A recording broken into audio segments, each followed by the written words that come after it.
Hi, it's HardReset, and today I'll show you how to manage storage and free up space on Motorola Moto G67.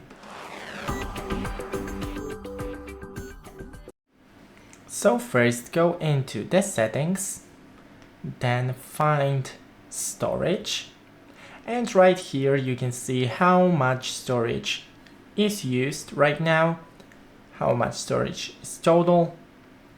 You can see right here every single feature like app, games, images, how much space do they use.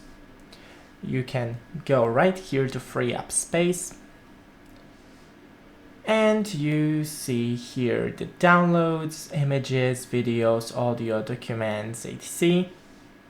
And I have only apps right here, so I have installed apps, and here I can uninstall them real quick.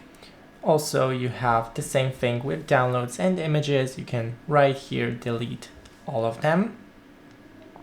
Also right here you can go to, for example, games. You see all of your games and you can uninstall them, and that's it. Thanks for watching. Don't forget to leave a like, and see you in the next one.